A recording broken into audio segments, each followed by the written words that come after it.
Good morning, all. As we enter into this service, please note that those of you participating via Zoom have been muted by our host, and we ask that in-house participants please remain masked while in the sanctuary. Also be advised that this service is being recorded, and with the exception of joys and concerns, will be published online. Finally, if you will wish, take a moment to arrange your own chalice at home.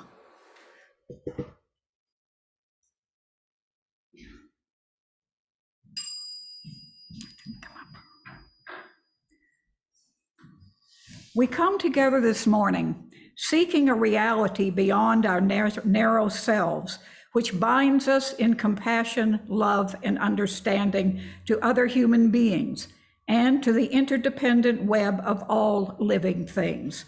May our hearts and minds be open this hour to the power and the insight which weaves together the scattered threads of our experience and helps us remember the wholeness of which we are a part. Mary will light the chalice here in the sanctuary. I invite you to light your own chalice and place it where it can be seen by all of us.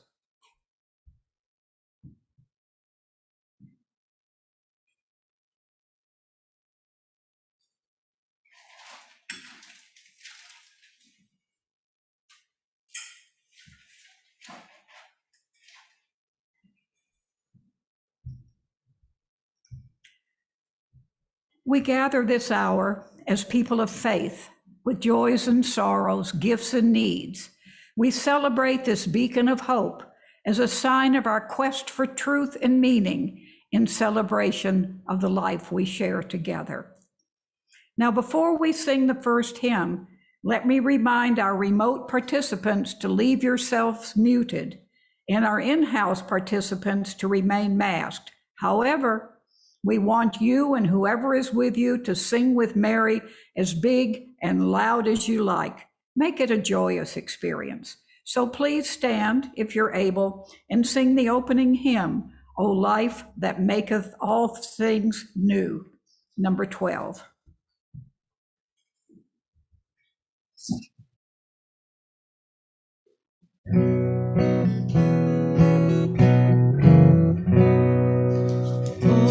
Life that maketh all things new, the blooming earth, our thoughts within, our pilgrim feet wet with thy dew, in gladness hither turn again. From hand to hand the greeting flows, from eye to eye the signals run, from heart to heart the bright hope glows, the seekers of the truth are one. One in the freedom of the truth, one in the joy of paths untrod, one in the soul's perennial youth, one in the larger thought of God. The freer step, the fuller breath, the wide horizon's grander view, the sense of life that knows no death, the life that maketh all things new. Good morning. Welcome to the Unitarian Universalist community of Cambria. We are glad you have joined us today.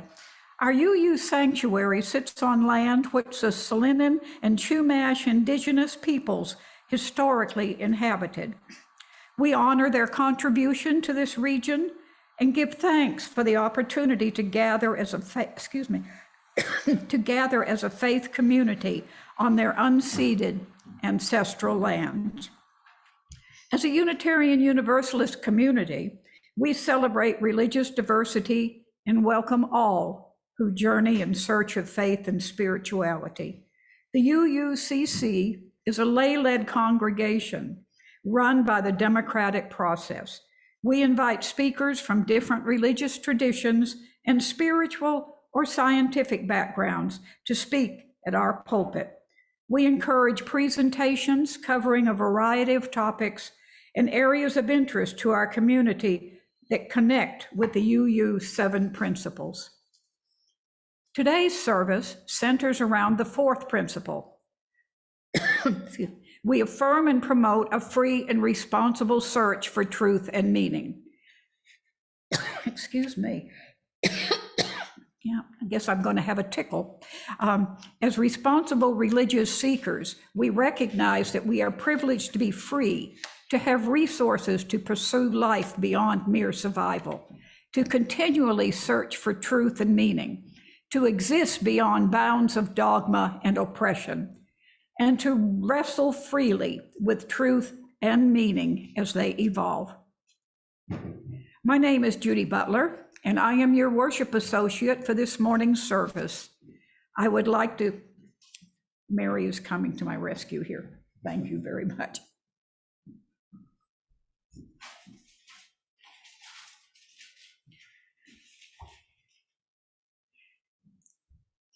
If you're not on our mailing list, please visit the UUCC website at www.uuccambria.org so that we can keep you informed about all of our activities. And please check out what's happening, a weekly e-blast sent to all members and friends. This is a great way to keep up with the latest news in this community. I am so sorry. And a reminder, if you wish to see this or any of the past Zoom services again, recordings of these services can be found on the UUCC website and Facebook as well. The membership committee invites non-members to consider joining our community. Please contact Diane DeMarco or a person on the board if you're interested. Thank you. So again, I cough. Good morning and welcome to everyone.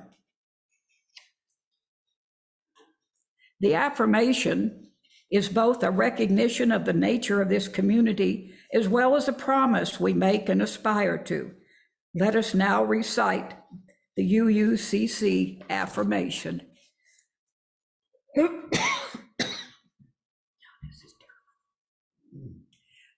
Love is the spirit of this church, and service is its prayer. This is our great covenant, to dwell together in peace, to seek the truth and freedom, and to help one another.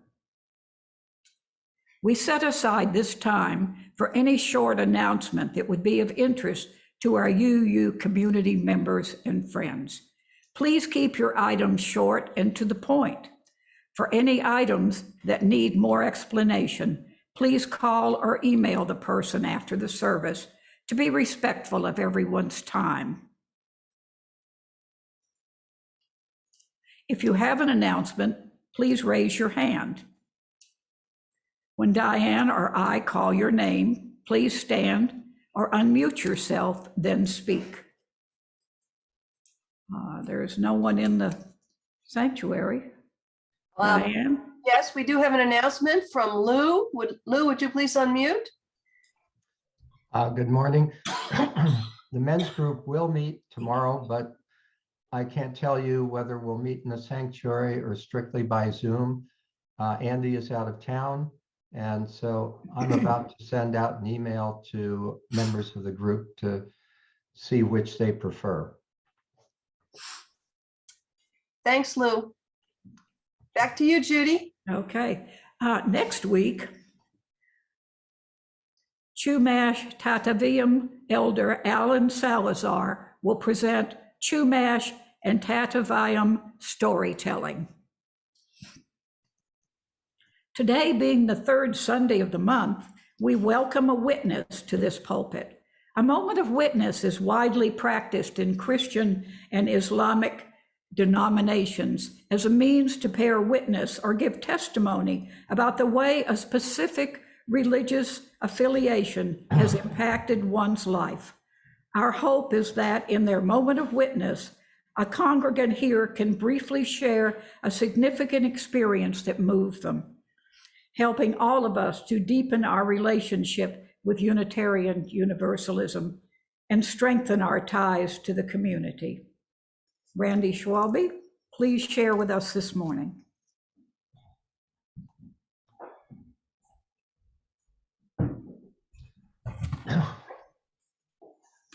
Good morning. Last week, my brother Steve Schwalbe delivered a sobering look at countries and groups killing for God. I may have missed the primary message due to being distracted by his naming the sheer numbers of people who have perished from this earth in the name of religion. Yes, it is a tragedy when thousands of lives are lost in a cataclysmic event, but when you boil it down, living on this planet comes with risk. We constantly employ technology and science to mitigate those risks. But losing not thousands, but millions in the name of something that, when boiled down to its core essence, is not much more than an ill-begotten folly. To make matters worse, we rationalize this by throwing a heavy spin of mysticism all over it, convincing ourselves the human race is basically blameless. In the name of religion has kept me at a safe distance from anything having to do with mysticism, while maintaining a strong hold of agnosticism throughout my life. However, during my working years, I did cross the line, personally exploiting the various religious sects by offering my skills to lead church choirs, for pay no less. Sometimes I was treading close to the edge when my true religious colors started to show through, but I never thought of myself as a hypocrite, just an opportunist. And yes, I did make lots of people happy with my efforts leading these various choirs. And I continue this venture after moving here from SoCal, serving as the choir director at the Pres Church just up the street from here. However, shortly after moving here full-time in 2010, Mary and I, mostly Mary, at the time were drawn into the UUCC fold by virtue of Mary's musical talents. Then we were put to the question, are we going to break our lifelong abstention and become members of a church? For us, it was a big leap. After all, what's the point of practicing a religion that doesn't believe in anything, where all your so-called answers are questioned? That's not a religion. But that and the fellowship of this community are why we took the plunge.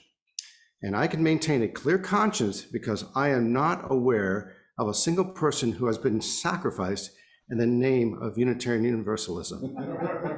Peace out.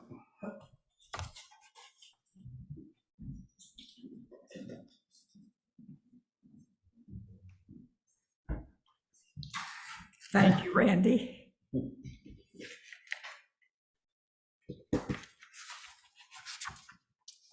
Sharing together some of our personal and significant joys and concerns brings us closer as a faith community.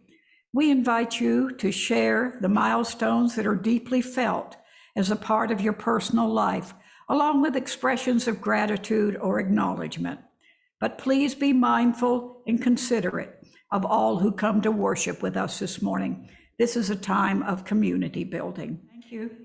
The collective flames of these candles embody all the joys and sorrows which may have gone unspoken today, but are also deeply felt in this community.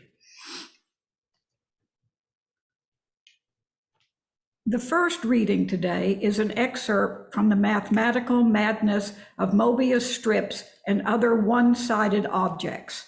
The discovery of the Mobius strip in the mid-19th century launched a brand new field of mathematics, topology. This was written by David Gunderson and Richard Gunderson. August Mobius, a German mathematician, discovered the one-sided strip in 1858 while serving as the chair of astronomy and higher mechanics at the University of Leipzig. Another mathematician named Listing actually described it a few months earlier, but did not publish his work until 1861. Mobius seemed to have encountered the Mobius strip while working on the geometric theory of polyhedra solid figures composed of vertices, edges, and flat faces. The concept of a one-sided object inspired artists like Dutch graph designer M.C. Escher, whose woodcut Mobius strip 2 shows red ants crawling one after another along a Mobius strip. While the strip certainly has visual appeal, its greatest impact has been in mathematics, where it helped to spur on the development of an entire field called topology. A topologist studies properties of objects that are preserved when moved, bent, stretched, or twisted without cutting or gluing parts together. August Mobius's discovery opened up new ways to study the natural world. The study of topology continues to produce stunning results. For example, last year, topology led scientists to discover strange new states of matter. This year's Fields Medal, the highest honor in mathematics, was awarded to Akshay Venkatesh, a mathematician who helped to integrate topology with other fields, such as number theory.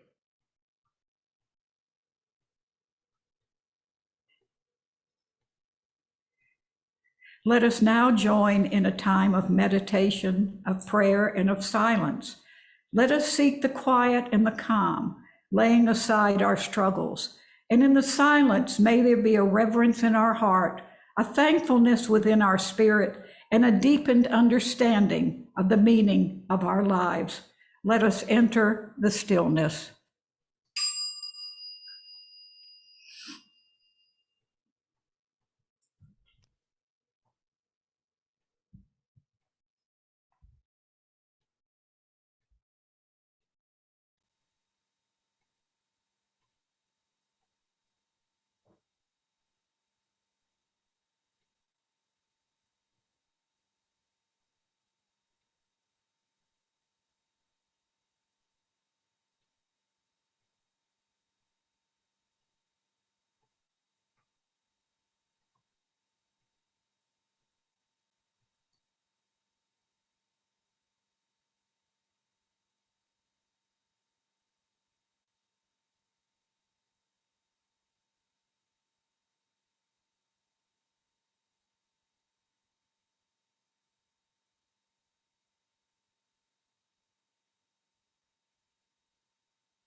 May we find the compassion and empathy we need to strengthen relationships. May we find ways to love each other well. May we not judge or condemn, but rather build a beloved community.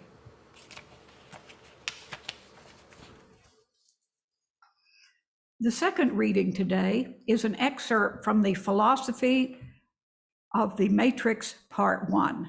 This was posted on the Article Asylum website by Nuclear Fish 2013, whoever that may be. In one of the most engrossing expository scenes in cinematic memory, Morpheus, Lawrence Fishburne, asks Neo, Keanu Reeves, an important question.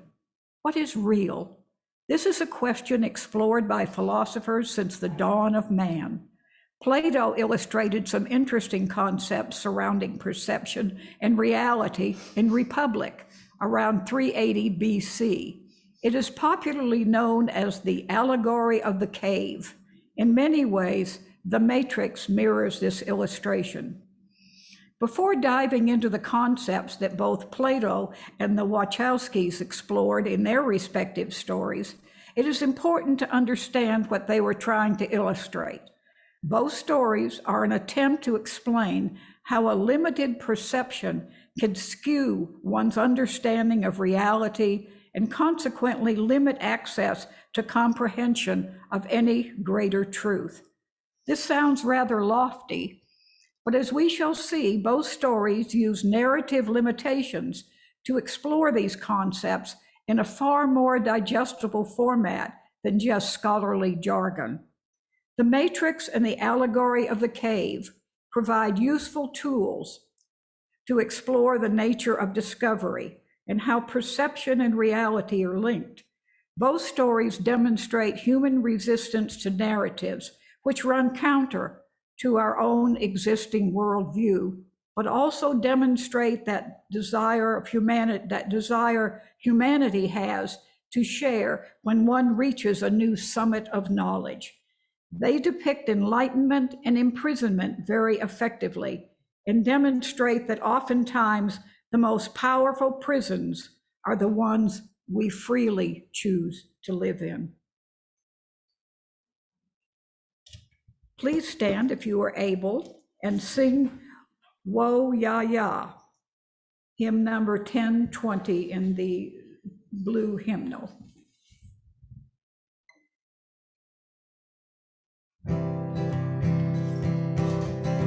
We are going, heaven knows where we are going, but we know within, and when we get there, heaven knows how we will get there, but we know we will. It will be hard, we know, and the road will be muddy and rough, but we'll get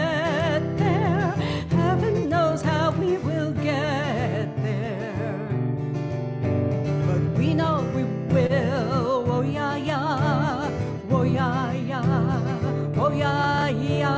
oh yeah, yeah. We are going, heaven knows where we are going, but we know within, and we will get there. Heaven knows how we will get there, but we know we will. Oh yeah, yeah, oh yeah, yeah, oh yeah, yeah. Oh yeah, yeah, oh yeah, yeah, oh yeah, yeah, oh yeah, yeah, oh yeah, yeah.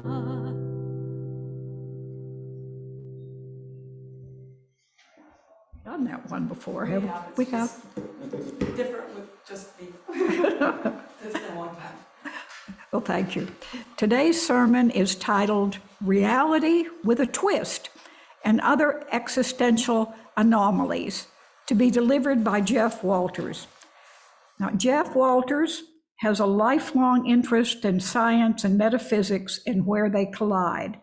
His grandfather was an aerospace engineer who designed the heat shields for the early Venus probes. He is a fourth-generation astrologer, having learned it mostly at his mother's knee. In college, he majored in anthropology as a way to explore mysticism and the human experience. I give you Jeff Walters.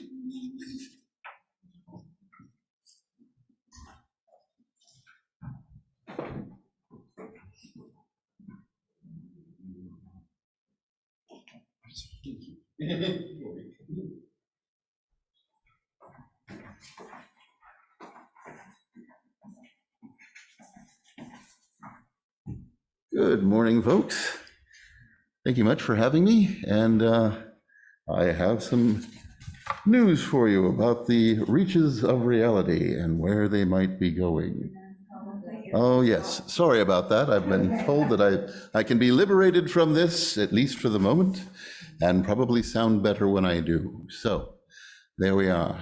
So the unusual image you see there sitting in front of you is the M.C. Escher's etching of a Mobius strip.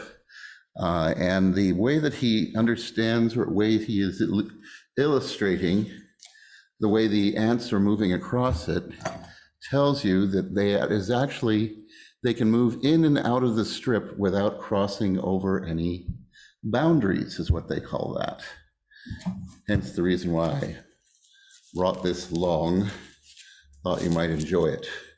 So at any rate, a lot of times, sometimes people consider a lot of the things that I do have debatable consequences. At any rate, there we go. For those of you who also follow in that ilk, I'm hoping I will make you more comfortable. For the rest of you, I'm probably going to make you uncomfortable. However, I think I shall intrigue all of you. So the entire point of this thing is that reality does form a twist.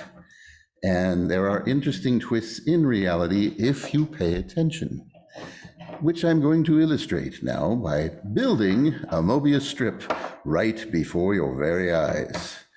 At any rate, here we go. First thing is sometimes you have to cut through some red tape. So, at any rate, here we go. I'm trying to do this as rapidly as possible, but there are some things that do need to be constructed from this.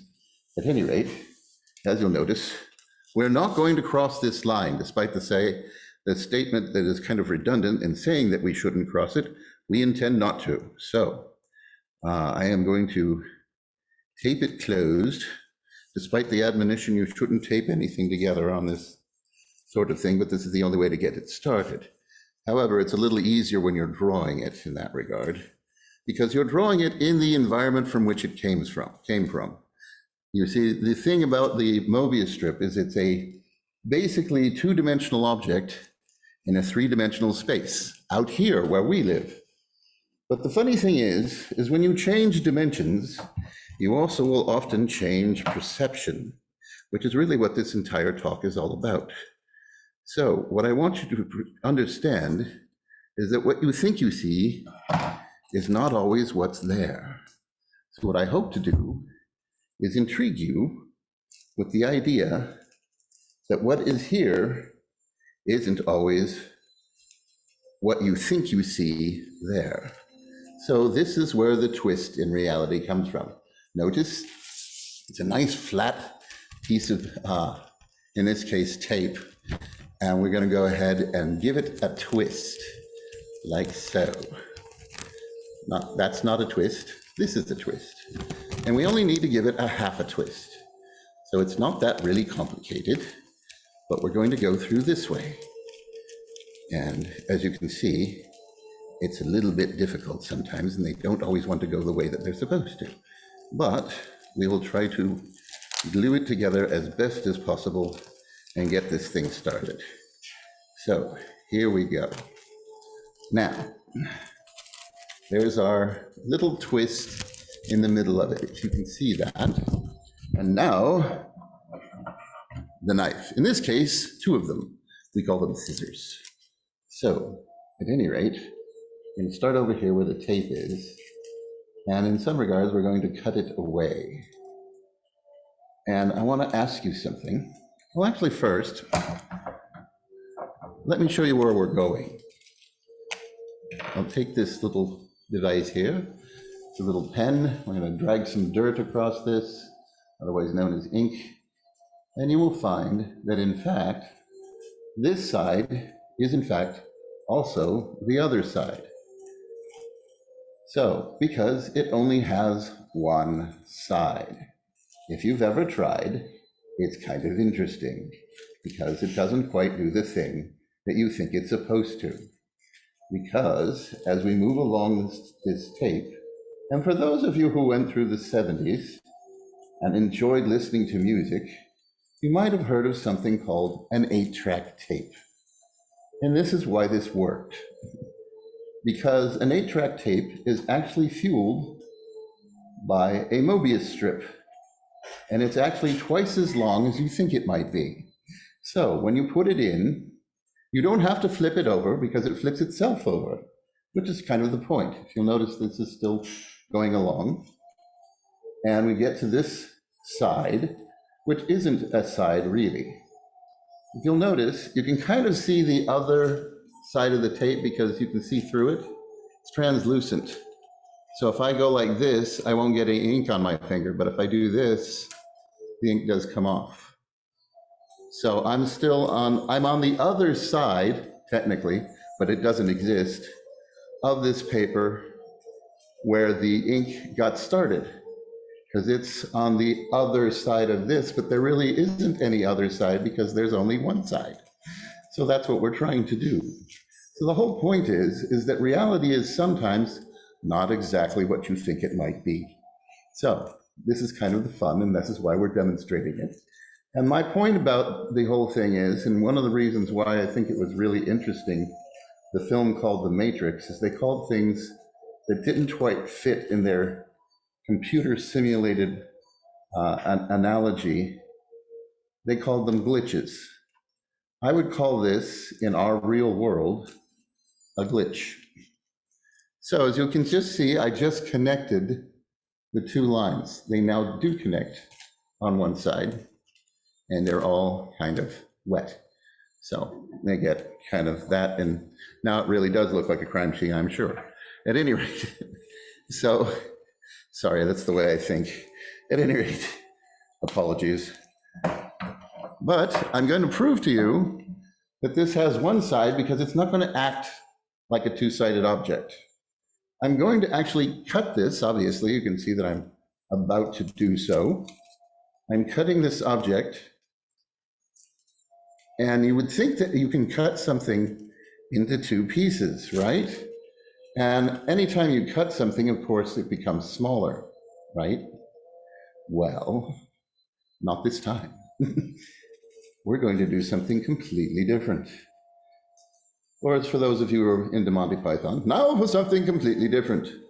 We're going to cut an object into something you wouldn't expect. So as we move through it, we're cutting it down. You see, we're at least cutting it away from itself, but I'm not really going to actually, well, maybe I shouldn't tell you yet because I want you to think about it. So really, the whole point of this is that what we want you to do, and hopefully come away from this conversation with, is a different sense of what you think you really see and what you suppose is supposed to happen. In other words, really what I want you to do is change your mind. So I'm at the very end of it, and usually when you have a loop and you cut it, what usually happens? Anybody? What was that? You end up with two pieces. I think that's a logical and reasonable thought. Yes, but since I'm going to do that right now, is that two pieces? There are not two pieces there. There's only one piece. And since I cut it down, I also cut it longer. How many times do you get to do that? So yes, I have actually stretched this entire object. This hole has been stretched with a knife. So try that in your everyday existence. But it's right there. I just did it in front of you. It really is. That's not a trick. That's a glitch in reality. So there is a Mobius strip. And the other interesting thing about it is when I cut it, it actually now has two twists in it. Okay, isn't that fun? What do you think would happen if I cut it again? Why not? Hey, it just gets weirder and weirder. It's kind of like, watching Alice. It gets curious and curiouser. So let's see what she does when we cut it again. Okay, so I'm going to cut it right there. And this is a little trickier because of the fact that it gets smaller as far as the width goes. But do you think we're going to get a longer one? Or maybe something else? Just because it's such a weird object, it's not really supposed to exist in the 3 dimensions, or at least not that we think it should. Like I said, it's a bit of a glitch. So as we cut it, it starts to do other things. And we're cutting the twist, and since we twisted it twice, you think that it's back right again, and that it's a real circle again, and maybe we can cut it in half again. What do you think, anybody? Or is something else going to happen? Something maybe even stranger. So as I'm trying to cut this without cutting it across, because we don't want to cross the police line here. So we have to police the fact that we're cutting it straight. So I'm getting it straight cut right through here and through the red tape. Because after all, we do want to cut through the red tape and find out what's really there, right?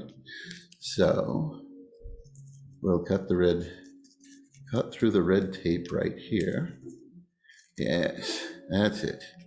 Going to cut it away. Because after all, wouldn't it be nice if we could do this with Congress? Cut through the red tape. It would be so much better. Anyway, you know, if it could be so easy. Of course, as you can tell, this is a little bit hard if you think about it, because it's not the way most people think. You really do have to think of outside the box, or in this case, outside the loop. So don't get all looped up into one spot. Keep your mind open, which is really the whole point that I'm trying to make here. This is all about how to keep your mind open and keep your mind open for new ideas and new ways of looking at what you thought you saw and coming to a new conclusion, even though you seem like you're in the same place. As they say, you go far and return to the place where you've been and know the place for the first time. Or in this case, you don't know it at all, maybe. And now you have a new place entirely to get to. So that's really the idea. So we're getting there, we're almost to it. Okay, so here we are. It's about to happen. Here's that little thing right there. Okay, the moment happens. What's going to happen now?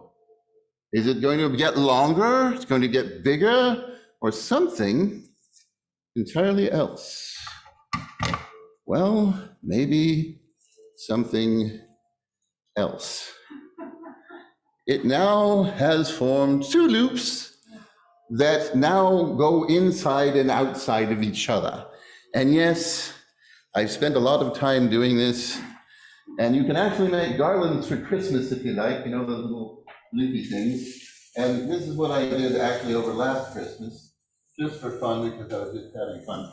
They just keep making bigger and bigger garlands all the time, and they are all connected, which is the point of reality. Everything is connected. We're all blended together. We can't really cut us apart. People think that you can, but it's not true. I've just proven it right there. So we're all connected, you see, and everything is unfolding as it should, you see. So there you are. So there it is, all in real life, and I've just demonstrated it in a physical property, which I think is kind of fun. And if you don't believe that's true, I have something else for you to take a look at. So this right here, if you see the ring can't come off, can it? It doesn't look like it, does it? You think it can't come off, but maybe it can. But you have to think maybe in a little bit of a twisted sort of way, and it will. And I just did it in front of you because this is also a Mobius, you see. And all you have to do is give it a twist, and it's right back where it's supposed to be, don't you think? Isn't that fun? So yes, we're all connected, and really the whole thing about this is this also has one side, because its inside is its outside. That's why it goes on and off. As opposed to, you see, this is solid, can't go in, can't come out, except for when you fold it. So that's the fold right there. And you see, that's that's a folded and forked U. So, pardon me for the forked U, but there you go. So for those of you who don't believe it, fork U, try it sometime. At any rate, there you go. So this whole thing, you see, this is the inside, right? Actually, it's not, because this inside also goes to the outside. So this only has one side when I've folded it. That's why it can go there. And it ends up where? On the outside. Because it never really did go inside because it has only one side. But it all depends on how you fold it together. You see? So this is the idea. This is, again, a glitch. Go watch The Matrix sometime. It's an interesting film, and this explains what this is. So if you can understand how to get through it, okay, you can realize there are holes in reality. This is one of them. Okay, so, and the whole point is how it folds over. All that kind of thing. Where's me music? Anyway, we'll see how that all goes. So actually, it was playing a tune earlier, and that was Within You, Without You by the Beatles, which also explains how this thing works. Because the inside is the outside, and that's within you and without you. All things happen all the time, all around us, and they're all connected. And the idea that we're not is actually the illusion we create for ourselves. So this is how the reality really works. So I'm gonna give you another slide there. That's a physical one. I think that's in Amsterdam. One of another representation made of metal and so forth, and it's rather pretty, of the artwork in, well, like I said, in Amsterdam and all that, about M.C. Escher's wonderful one-sided object that looks like it actually has two sides, but no, it doesn't.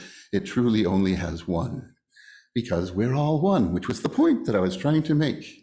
At any rate, he also did some fun things with a man named Roger Penrose, who was a mathematician. This is called a impossible object, because if you look at it carefully, it shouldn't connect the way that it's connecting. But it is a perception.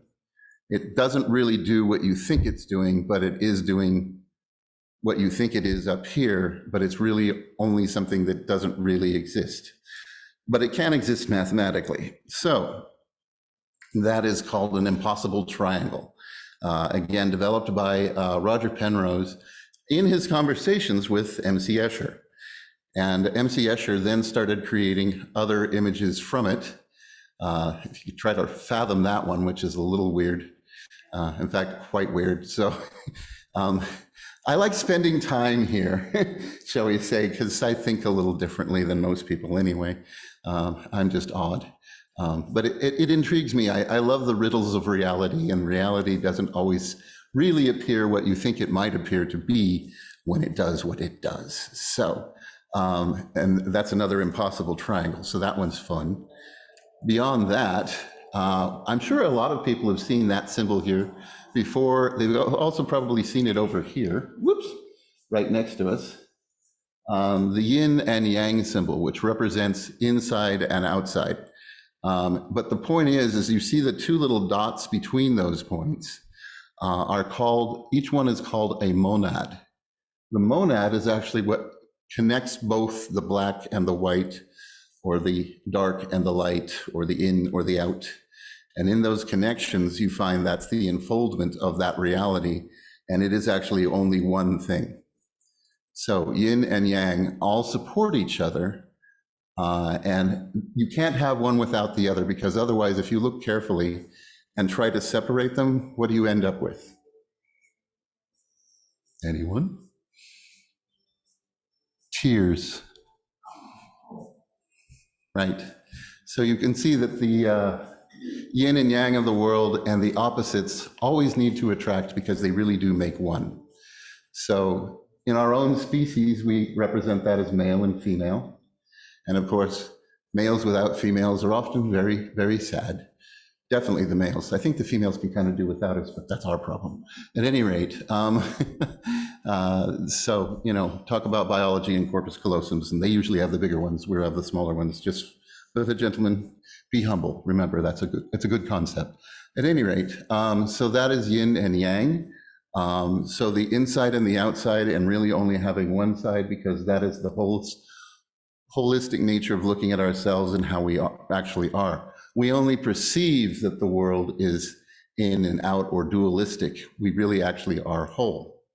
So that's the whole point of this.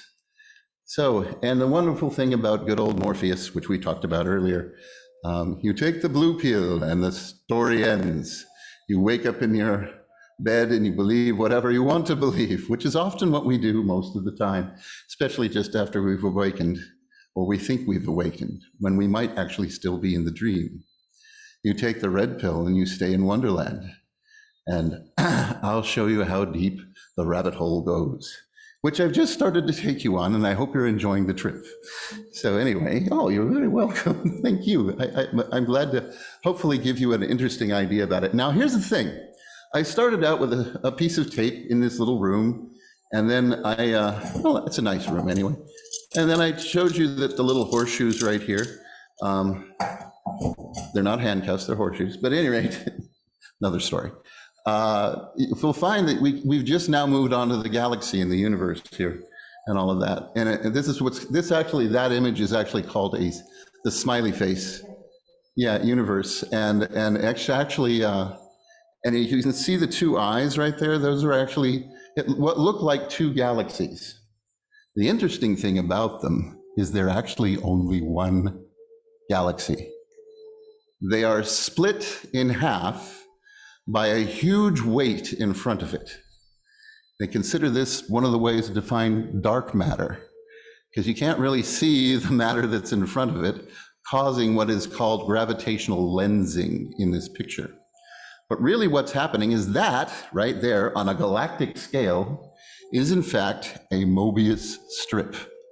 Yes, it is taking the light itself in our universe, gathering it up, splitting it in half, and then pulling it together and sitting it side by side. So it's a Mobius strip you're looking at right there on a galactic scale. It is one thing that looks like two things because we perceive it that way, but not because it actually is. It's still only one thing. Like I said, we're all one. So we just perceive that we are two things.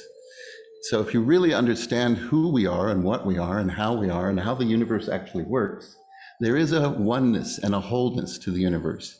It is only when we try to take things apart and smash the continuum that we try to make these things into two things. They're not really two things, they're only one thing. So, moving on, there's kind of the end of it right there.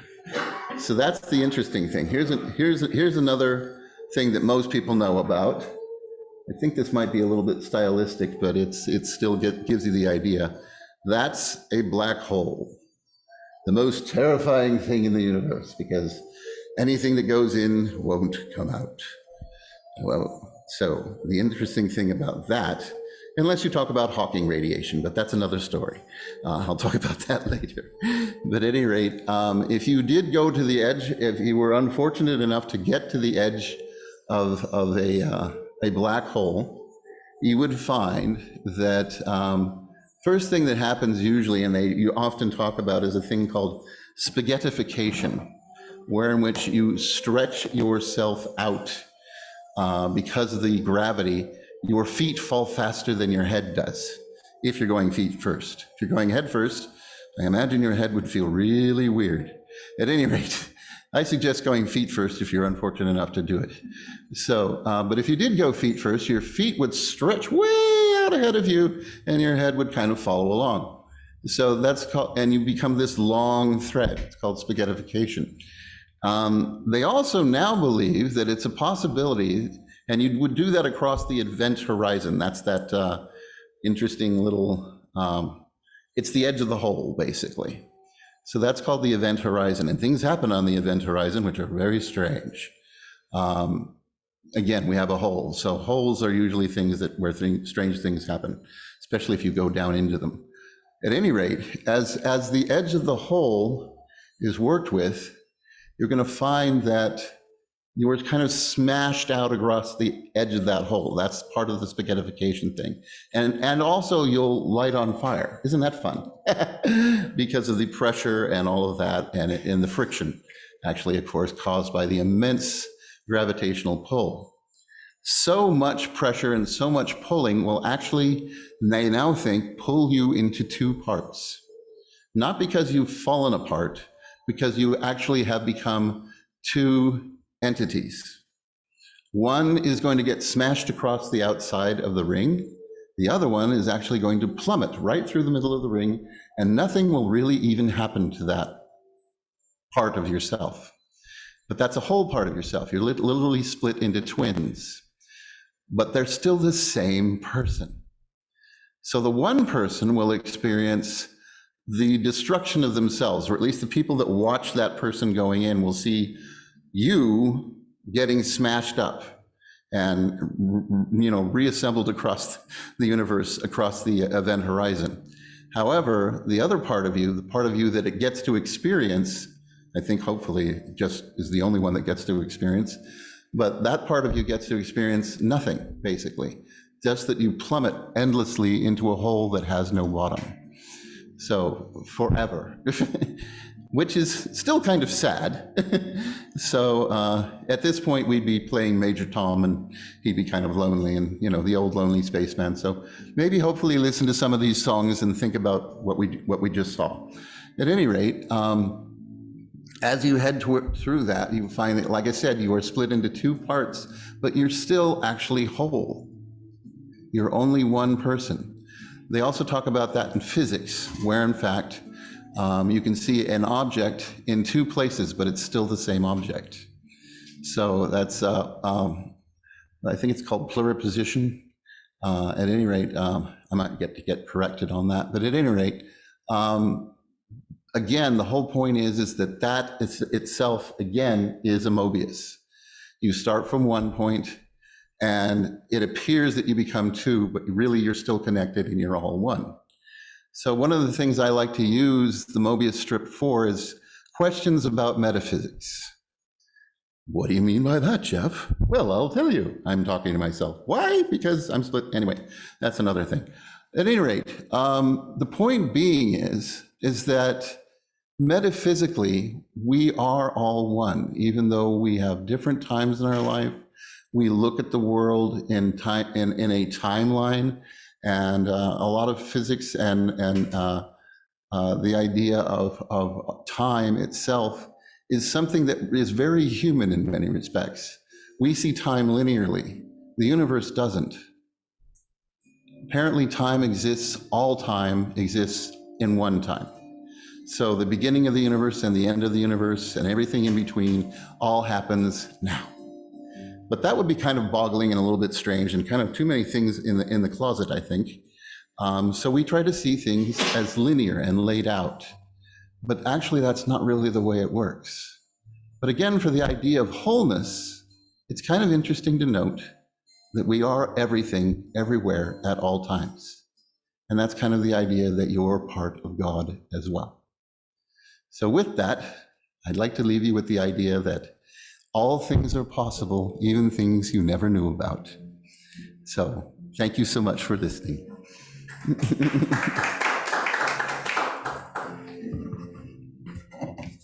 Oh, yes.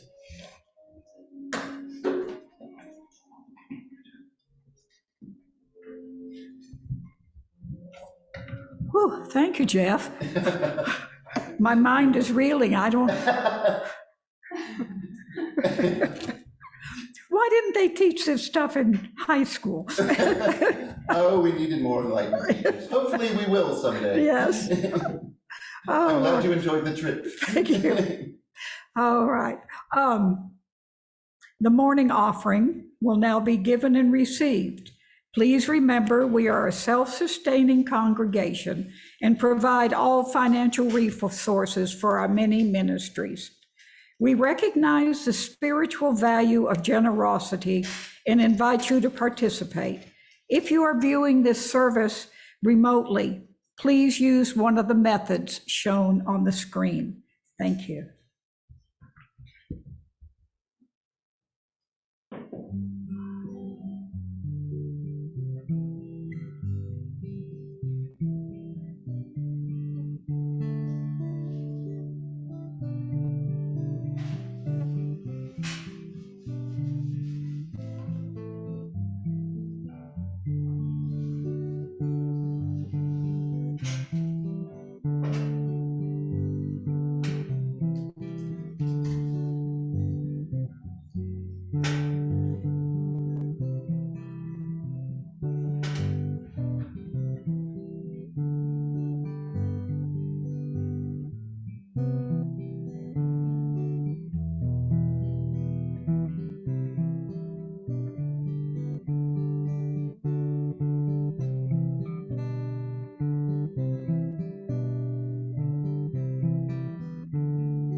Thank you, Mary. Our thanks for all gifts given and received for the work of this community. Let us now sing the doxology.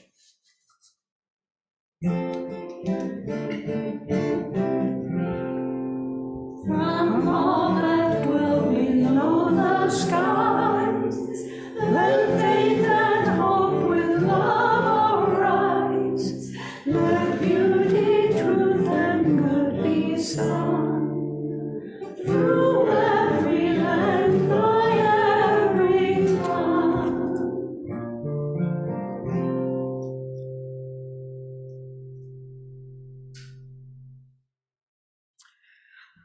Now, please stand if you are able and sing the closing hymn, my favorite, Blue Boat Home, number 1064.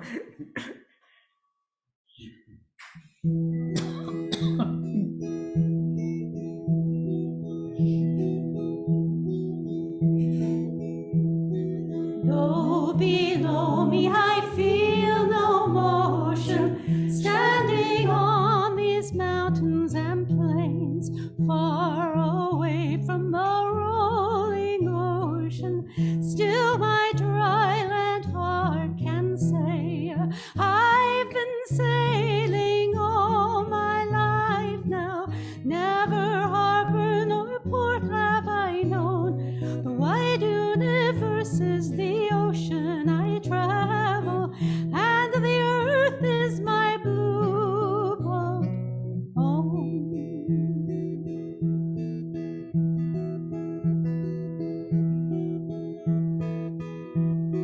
Sun, my sail, and moon, my rudder, as I ply the starry sea, leaning over the edge in wonder, casting questions into the deep, drifting here with my ship's companions, all we kindred pilgrim souls, making our way by the lights of the heavens in our beautiful blue boat home.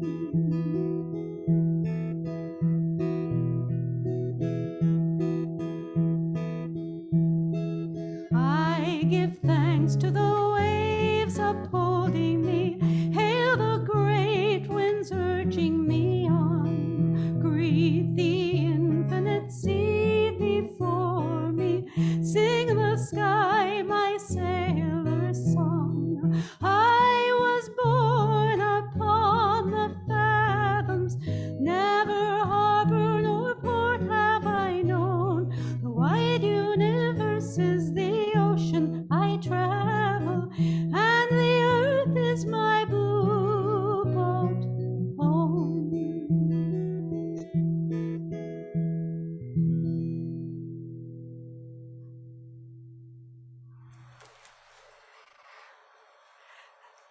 Let us now recite the valediction. We have basked in the warmth and beauty of this flame and this community. As the chalice flame is extinguished, let us carry its glow within. Let us kindle new sparks within these walls and beyond.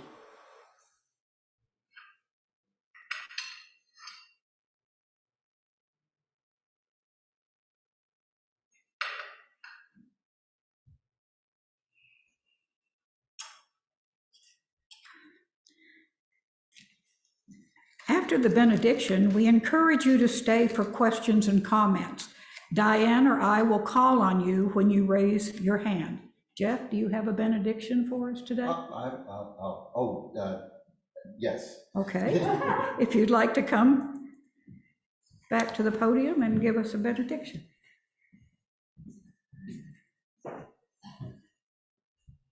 I was told I was supposed to do this, and I am happy to do so. I tend to do a lot of things extemporaneously. So the real point of the entire talk, as I mentioned towards the end, is that remember to look for the little things, basically. Find the holes in your reality and make them into a wonderful place to plant a garden.